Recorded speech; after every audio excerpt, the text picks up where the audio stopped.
Symbols.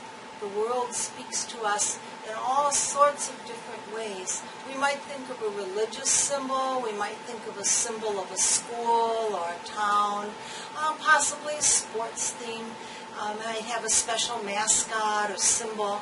They really speak and say so much without using a lot of words. Symbols in astrology and in the magical world are a tremendously interesting topic. One of the most intriguing ones are the Pennsylvania Dutch distelfinks hex symbols. Sometimes growing from the daily activities and needs of ordinary people, extraordinary and powerful kinds of symbols will evolve as a kind of folk magic. The Pennsylvania Dutch culture is an interesting one to look at. It flourishes in southeastern Pennsylvania near the Delaware River, and it represents a uniquely American example of symbolism. Spiritual and industrious groups of people are settled in this area, and beginning in the 18th century, they were refugees from Eastern Europe, which combined the beliefs of Quakers, Amish, Swiss, Americans, Lutherans, French Huguenots, and many other different beliefs and cultures. The word Dutch is actually a derivative of Deutsch, or German, and Pennsylvania Dutch was a fusion of different backgrounds, resulting in a culture which is a true melting pot.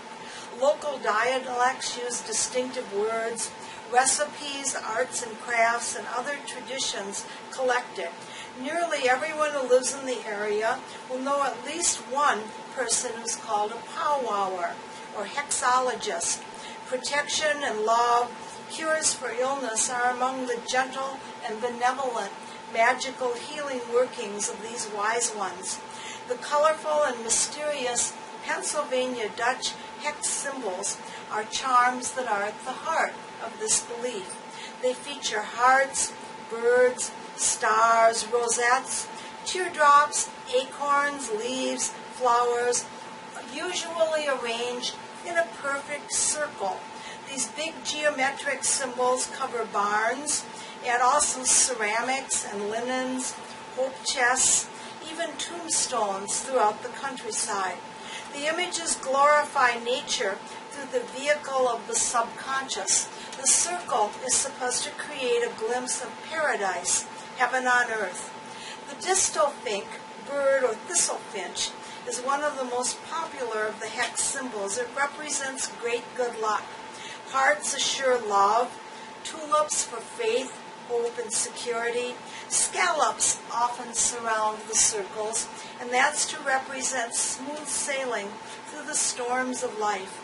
The designs can be used on cloth, colored into bright primary, secondary colors, usually red, blue, and yellow, combined with orange, purple, green, to create a unique and powerful symbol to speak to the higher mind. Another very interesting symbol is the evil eye, or the eye. Eyes are the windows of the soul. This is a traditional saying that summarizes the depth and power contained within a gaze. A quick glance into the eyes of another person during the course of a conversation often reveals much more than mere words alone ever could. In the United States, the ability to look someone right in the eye is considered to be an indicator of honesty and candor. But in other parts of the world, a direct gaze is perceived as rude or even threatening. Those who are familiar with animal behavior know that a direct eye contact is perceived as a challenge that might elicit either an attack or a flee mode. Archaeological excavations of artifacts from the Stone Age during the Upper Paleolithic era suggest that the eye and its powers have been a theme in symbolic talismans embraced since the time of our cave-dwelling ancestors. More recently, about 5,000 years ago in Mesopotamia, cuneiform clay tablets with eye motifs appeared. Artistic renderings of eyes figure prominently in the spiritual art of the Jewish, Christian, Muslim, Hindu, and Buddhist societies. This tradition originally found a common expression in the first master glass craftsmanship, which dates from about 3,000 years ago in Anatolia. Today it's near modern-day Turkey. And beautiful glass eyes, usually navy, turquoise, and white, are inspired by this design, now called a nazar bonjour. And they're called anti-evil eye, or sometimes evil eye beads, but the tradition is that they're good and protective. These glass creations can easily be found in metaphysical and import shops. They're offered in many sizes. Some are worn as jewelry, and others intended to be placed in the home, automobile, or workplace. I have a couple of examples here of what the anti-evil eyes look like in a bracelet form, and sometimes the small ones are carried or hung in a home, and they can be much, much larger. The intent is to call upon the eye to look out for enemies and to offer protection. Over the ages, being the recipient of an evil eye or glare would really frighten people. Idioms such as an icy stare, or if looks could kill, a wicked, murderous glare, reinforce this belief. It's been said that 80% of our energy is released through the eyes. To understand how this works, look in a moment of weariness just within and close your eyes for a few minutes. Just closing the eyes for an instant will refresh and renew and relax.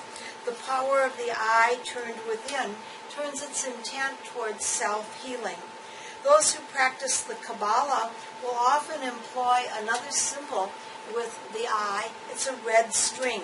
Another and more subtle defense against the evil eye. It's a length of about 9 inches of red yarn tied to the left wrist with 7 knots in it. In the Kabbalah, the mechanics of the evil eye are meticulously described and dealt with.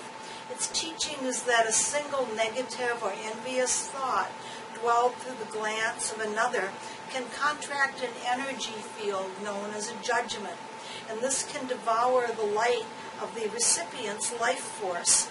Negative forces are believed to be bombarded and absorbed into the body from the left side. So worn on the left wrist, a red string deflects the energy. According to the Zohar, a length of red wool is originally white, and so it embodies the dyed red with the white of mercy and the red of judgment. This is sought to assure justice to the innocent and protection from the evil eye.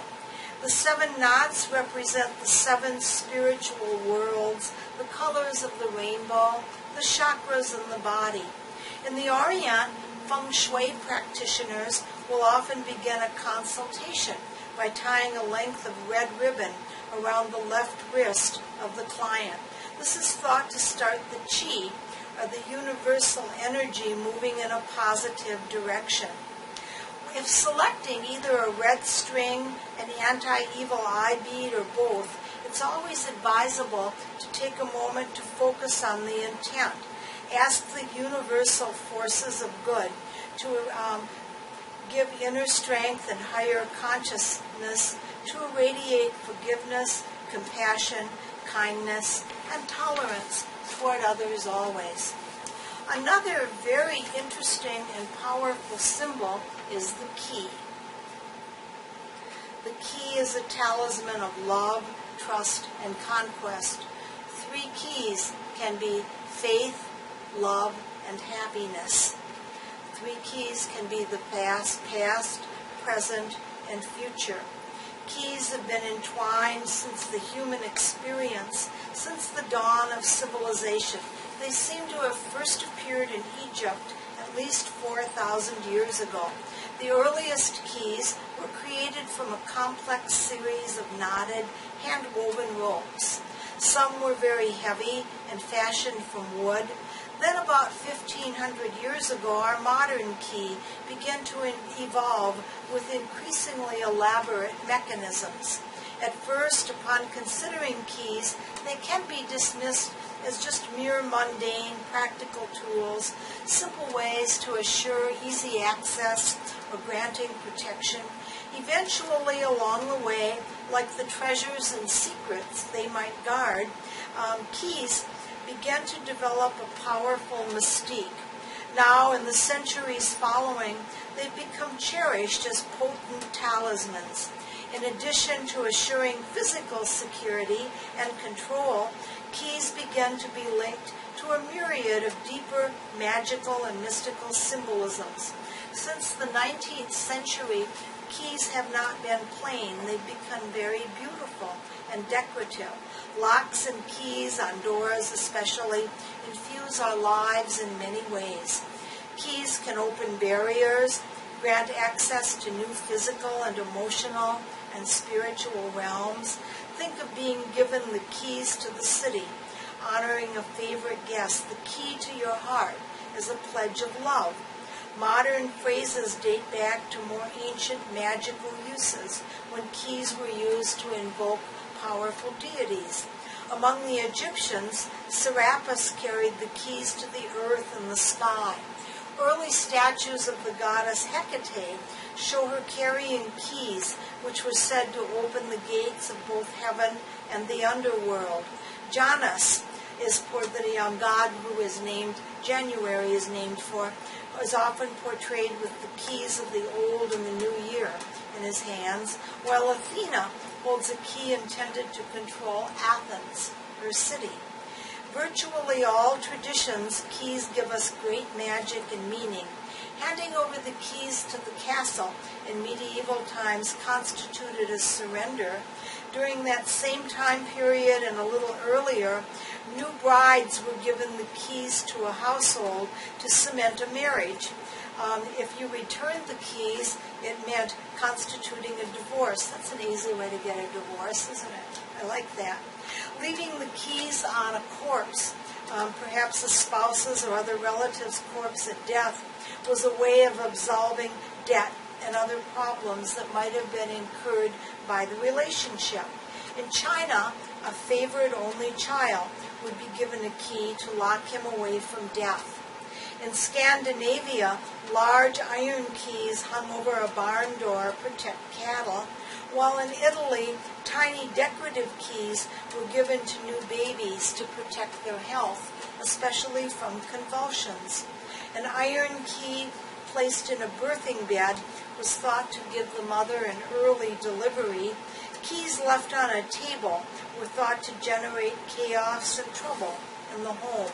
A pair of keys crossed was related to healing and is part of often a religious seal. A large key ring was a display of wealth.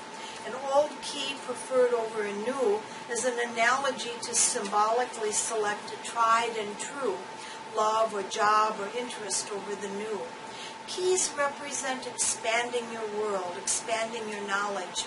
It is said that Queen Victoria was the first person to begin wearing a key over her heart as a pendant. After her husband died, her beloved Albert, it became a symbol of mourning, that her heart was forever guarded and locked away. Today, very old skeleton keys are treasured as Gothic accessories, and many beautiful keys decorated with gems and elaborate filigree become contemporary jewelry designs. Such keys were never intended to be used with actual locks. Instead, they echo a symbolic mystery, and our speculation about what a charmed key is expected to lock in or out. In conjunction with keys, we often will see a bell used as a symbol. Clearly, a bell rings true. Bells, church bells, sleigh bells, what do they mean? A famed magician, Aleister Crowley, listed bells among those essential tools needed for effectively practicing the occult arts. Long cherished as amulets, collectibles, many people have bell collections that they get on vacation. Bells acknowledge reaching out to divine forces. When a bell rings, it's a voice to set events in motion. The sound can carry across vast distances, summoning, warning, healing, celebrating, mourning. All are the rites of passage which a bell ringing gives for thousands of years. Hollow, cup-like vessels made of metal, ceramic, shells, wood, even other materials. Bells will make a sound which is struck from a clapper within, and they're among some of the oldest remains of civilization. The words for bells are special and enigmatic objects, and the word bel itself suggests Baal, or Bel, B-E-L, a Babylonian earth god. As an inhabitant of the earth place, Bel was of neither heaven nor earth, but between good and evil. My favorite movie of all time, Bell, Book, and Candle, was a classic, came out in 1958, about magicians and witches performing a curse using a bell. A famous line from another longtime favorite film, It's a Wonderful Life, filmed in 1946.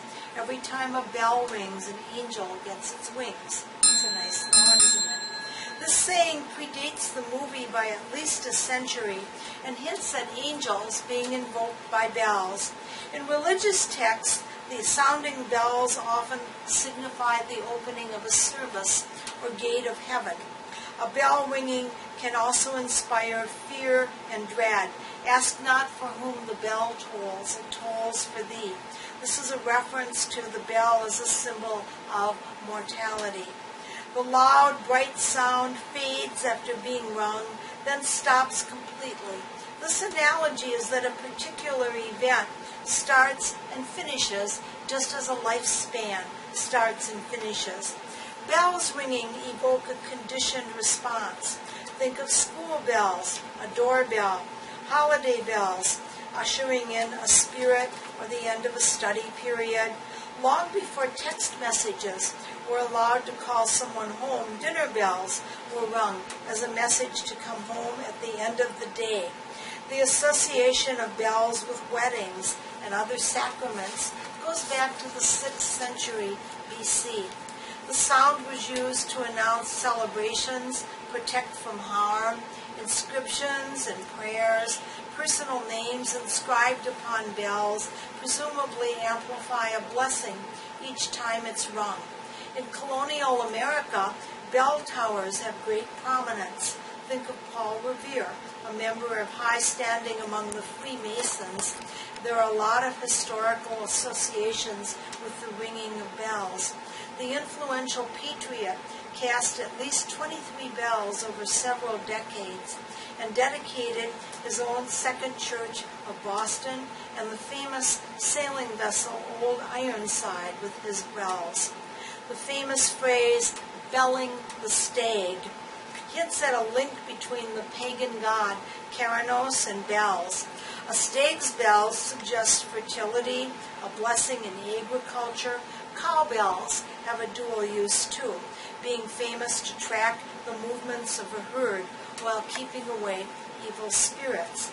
The same is true of sleigh bells. Small bells are worn all around the world, sometimes on bracelets, to evoke both joy and protection. Jesters would wear bell caps as symbols or warnings of their impending trickery. A folk tale about belling a cat suggests also that belling the cat was to warn the mice of impending danger or threats. Maybe birds, I think they're more desirable to warn than mice. Spiritualists will usually ring a bell at the beginning and ending of a seance. I'll ring a bell to welcome in and later to release the spirit entities during a seance session. The geographical location of bells, as well as their sizes and definition, symbolize culture. Queen Elizabeth's Diamond Jubilee in 2012 was announced by 8 gigantic bells for each decade of her rule. Siberian shamans would ring bells to punctuate incantations, and in parts of Asia, a fading bell tone is taken as an omen. Huge, large bells in the Russian Orthodox tradition practice authority, and they're the voice of God. Consecrated Buddhist bells are spiritual. Contemporary Western civilization has a tendency of regulating bell tolls through the day. Bell ringing, a wide variety to warn, announce events, and rejoice. The careful selection of the perfect bell as a tool of art will follow those who practice mystical traditions in a very, very interesting way, because liquid can be sipped from a bell. Ringing a bell 6 times and then adding a particular herb tea is a tradition that's of interest. The rosemary steeped in a bell is supposed to give the ability to speak with eloquence and beauty, which is what the ringing of the bell is all about. Another very intriguing and interesting symbol involves the butterfly. Think about butterflies. They touch the consciousness in a very powerful way. They crawl out of a wormy little cocoon and become something beautiful and ethereal. The butterfly quest has a lot of very interesting butterfly symbols within it. Fragile and elusive, the butterfly seems to flitter between this world and the next. Since earliest time, these powdery creatures have been an emblem of rebirth, esoteric wisdom, and emerging from the dark chrysalis to fly forth in freedom. The Greek word psyche means both soul and butterfly alike. Primitive people believed that butterflies were human souls searching for reincarnation. In Irish Celtic traditions, colorful butterflies were seen as baby spirits seeking a mother. Swallowing a butterfly at that time was thought to ensure an easy pregnancy. In Cornwall, Siberia, and Mexico, white butterflies were viewed as with the most awe of all, for they signified traditional messages and forms from the world of the dead. The Chinese groom would seal the wedding of 2 souls by presenting his beloved bride with a jade butterfly on the wedding eve. Both pesticides and ecological slovenliness have taken tolls on butterfly populations. Some species are becoming endangered, and there's a whole group of people dedicated to preserving the butterflies. They were plentiful during my childhood in a lonely part of northern Wisconsin, and I would often attract horde of butterflies to the world and to our yard by offering them a delicious snack. You can do this today. Combine stale beer, mashed overripe bananas, the black kind that are always reduced at the market, a little bit of dark rum and molasses. Paint this delicious mixture on old stumps, on bushes or fences, soak a sponge in some, hang it from a tree or bird feeder, and you'll have all sorts of butterflies there. This is really delightful in Florida because the climate is especially good here with butterfly plants that grow well in our subtropical world. A butterfly bath, like a bird bath filled with fresh water, salt sprinkled on damp sand, as well as plenty of water, will draw a butterfly toward you. One admirer of butterflies from Maine noticed during a trip to Texas that lantana attracted clouds of butterflies. This enthusiast returned home, purchased the flower for her New England garden, and the local butterflies ignored it totally. They only wanted red clover. So you have to be a little aware of the plants the butterflies might like. They're remarkably sensitive to light and color. Roses and tulips, 2 of our own favorites, will leave them cold, though. Their choices are more likely to be completely different. Milkweed is a plant that the butterflies will like. Also various wildflowers, berries and fruit, and nut tree. There's no species of butterfly that isn't absolutely beautiful. It's a visual and spiritual delight to attract these symbols into your home. And hawthorn, dill, carrot tops, parsley, wild parsnips, aspen, dogwood, foxwood, alfalfa, birch, clove, passion flower, Queen Anne's lace, cherries, plums, broccoli, blueberries, and clover, cabbage, bergamot are all plants that the butterfly will be drawn to. Also sunflowers, goldenrod, dandelions, hibiscus, and thistle. Think about what symbols mean, where they come from, and help to draw them into your life, to add deeper meaning, magic, watch for them. The world talks to us all the time. The concept of synchronicity leaves us omens and signs. Being familiar with and using symbols will help you to do that in a major way.